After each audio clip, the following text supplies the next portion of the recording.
Hi, welcome back. If you are new, I am Cassidy and I am still figuring out my videos and if you are listening and you just watch this for me to rant, awesome. I'm not good at having oh my god, I got earwax in my ear. I'm not good at having a precise thing instead of earwax in my ear. I'm probably not going to sound the best. I've already updated my health and I've already talked about my struggle with endometriosis, but of course I'm going to go over it again for anybody that is new isn't listening. So I am 22 and I struggle with endometriosis. Endometriosis is where your ovaries produce a certain hormone that grows hormones. Oh my god, I might need to actually clean my ear out. I thought I was going to have to clean my ear out, but I think I actually might have to. So the hormones produce extra hormones. The ovaries produce.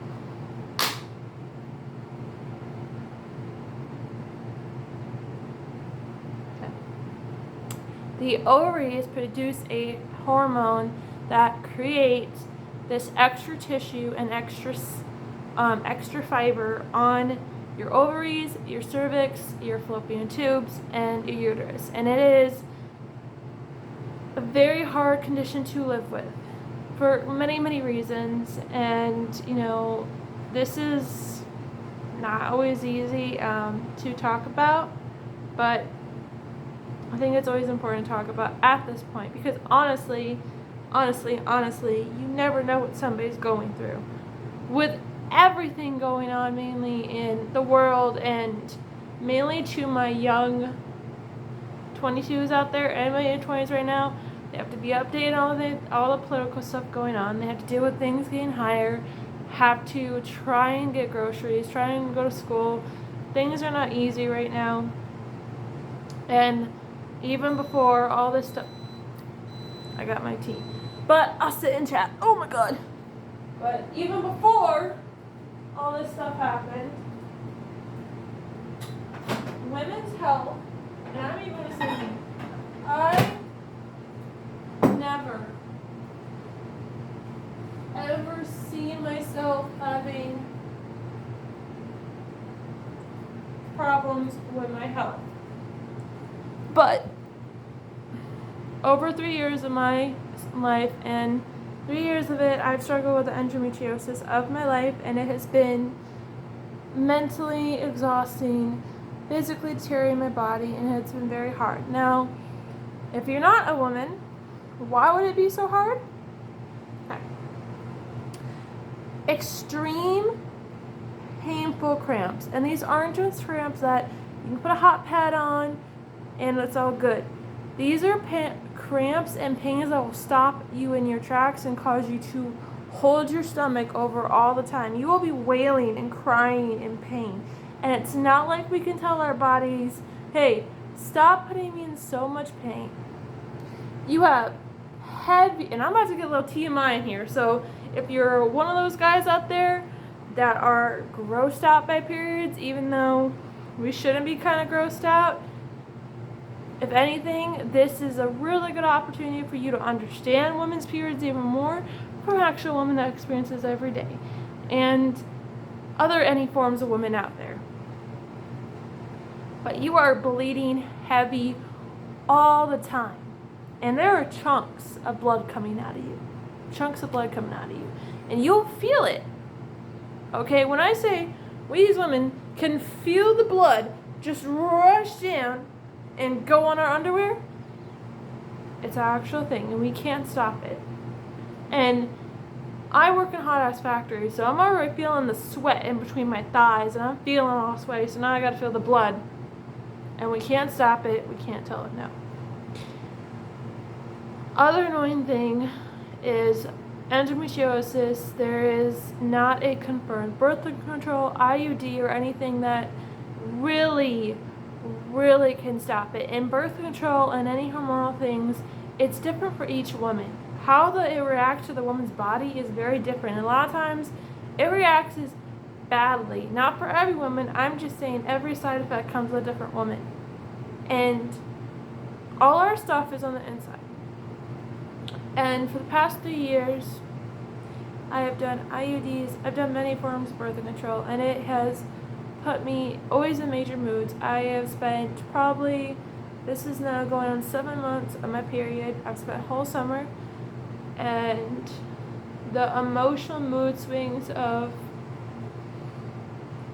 feeling hopeless. I'm feeling pretty damn hopeless because I'm trying to tell my doctors all this is happening to me, and they are way more concerned on how they feel and how they feel comfortable. When I would completely understand that if I was doing and making this choice 3 or 4 months in without doing all the other things I priorly mentioned, and that I completely understand it because I would see more like an emotional choice rather than a thought out responsible. Yes, I'm comfortable, I know the risks, and I'm okay with that. So at the end of the day, I respect that, and I want to. That doesn't stop me from feeling unheard and unseen, pretty hopeless from my doctors, and getting really disappointed trying to reach out to any doctor, any woman doctor. And for women, it's really hard because being the age I am, 22, I think it's hard, especially right now.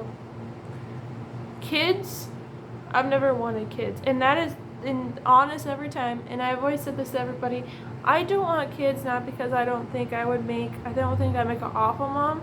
I think I would make a very fun mom. But the idea of me having a kid, I know would not be okay, because I know myself, and I know that I like to be ambitious, and I like to try out different things. I love my free time. I love my personal time. I love that nobody interrupts me. I love that I have the free will to and the freedom to just kind of go. And if I want to be out late somewhere, and if I don't want to get up certain days, I don't have to. And I know if I brought a kid into this world, I would do everything except take care of that kid, and that is not fair to a child. When I think of people having a kid, I think it's about just giving a kid a nurturing, loving, supportive home, and then once they reach a certain age, let them figure out who they are. Let them build their own autonomy. Let them have their own opinions. And I want that, and I'm always going to be happy without a kid. I'm just that way. There's so many things in my life that add value to me outside kids. But it's pretty hard to get that through doctors. And then the emotional of I'm just so angry and scared because I don't come from money. So everything you see I have to work for. It's not just I can skip a day or two at work. So I'm killing my body, and I'm also somebody that has loved work. I have had a fast food job. The longest was a manager at Burger King, and then the current job I have now.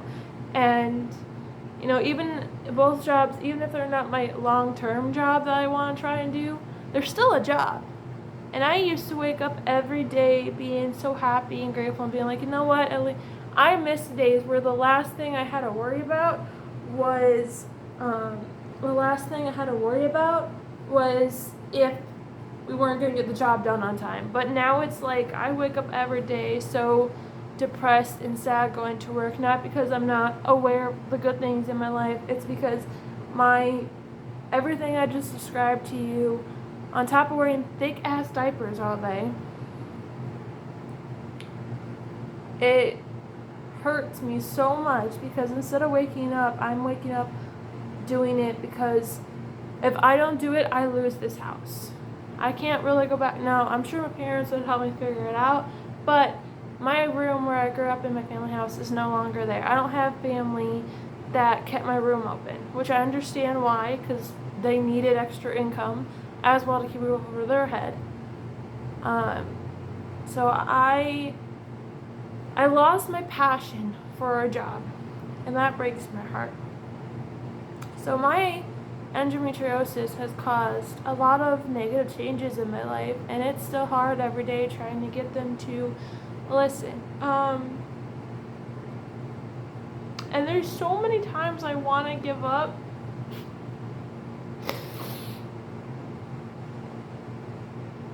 there's so many times I feel like I'm not strong enough, and there's times I feel like so much that I'm not strong enough, and I feel like the more I wake up every day, the more less joy I find, and the more I sit here and go, can I just have a moment to breathe? Because there is a major difference from when I grew up. I learned that there's a major difference of living life, and I don't mean, please ever know, you don't need to have the most fanciest shit. I'm sorry, literally right now I'm fixing my fucking pad as we speak because I can feel the blood going and I don't want to feel it on my thighs. But you don't need fancy cars and fancy things to live life. You can have value too as a person without that stuff. But also it's okay if you want those things. And I definitely know a few people that are like that. They are so ambitious, and it's really cool to see them still be grateful and content and happy with what they have, but still push to do more things, whether it's helping out the world, maybe building enough income so then they can support their families. Like, that is more than... I love it. I love how complex humans can be. I love it. So it's okay to have that.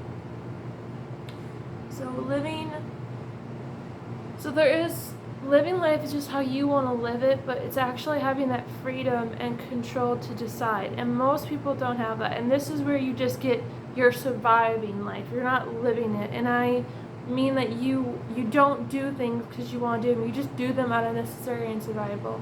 So you are not able to actually enjoy going to buy stuff, or you can't get that house and decorate the way you want, or even just you surviving and you're just floating in emotions. You have no reaction. You're just kind of floating and you don't have time to breathe. I see my mom go through that so much as a mom with 3 kids, and she worked at Wisco. She worked every day of her damn life, and every day she never had something nice. She never let herself have that because she try to give it to us. And we would always have the hand-me-downs. We would always be very close, and without food stamps and help, we would not survive. And we weren't scammers because my mom needed that help. My mom has given a lot, and she is a single mom, and that was hard. That was hard growing up. And seeing people just survive and not be able to have 1 minute of joy and contentment and feeling safe and secure that the things they worked for will stay there, that's heartbreaking. And I'm getting so close to that. I mean, I've always been living in survival mode, but this is my hardest rock bottom. And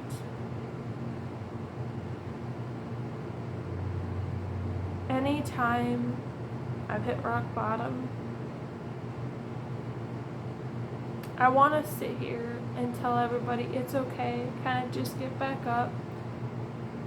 And I do believe that. And I do believe that's possible. But if you want a upbeat, kind of peppy, high off coffee energy positively thing, that's not what I'm about to say. Because there is a gray reality in that that's not what we actually feel every day. When you survive something that is hard for you to go through, it's not always this fun, colorful party. Sometimes it's very quiet and very lonely. And it is really hard to get back up after being knocked down so many times. So what I'm just going to say is don't beat yourself up and don't rationalize. Don't beat yourself up. We are humans and we can't control if something triggers us. We can't control if we react with our feelings. And sometimes you lose your shit.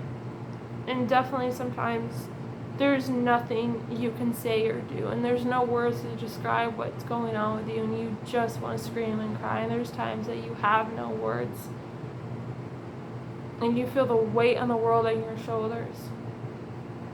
And it's okay to want to hide. It's okay to embrace those kind of very dark feelings.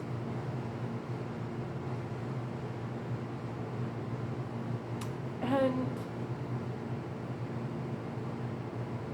so just don't beat yourself up. But if you're struggling with anything right now, don't beat yourself up. Okay, listen to me. Do not beat yourself up.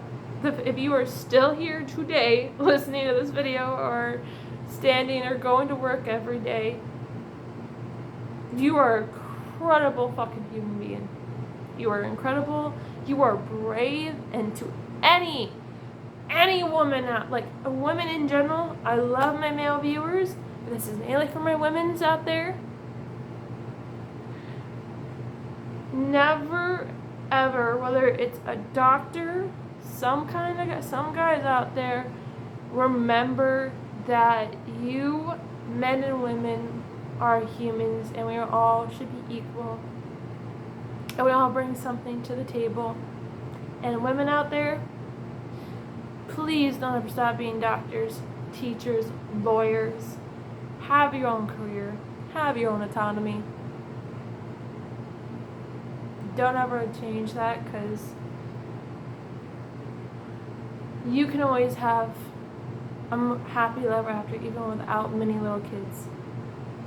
And I met with another doctor. I got another doctor meeting coming up, and I don't know if it's going to work. I don't even know if they're going to listen. And part of me, I'm going to honestly admit, is thinking like, nope, it's not going to work, and I'm just going to get disappointed again. I'm just going to be let down again. And it's really hard to not feel that way, but you know what? I'm not going to let anyone, and don't let anyone minimize what you are going through. You can still be grateful for everything you have in your life while being a human being and dealing with all the stuff that's going on outside your world, in your internal world. So please don't beat yourself up. Take care of yourself. Figure out who you are. Be around people that won't minimize your feelings, that love you and care about you and are there. And thank you so much for listening to this video. And you are not alone. I now keep you guys updated on what happens to me. Thanks for listening.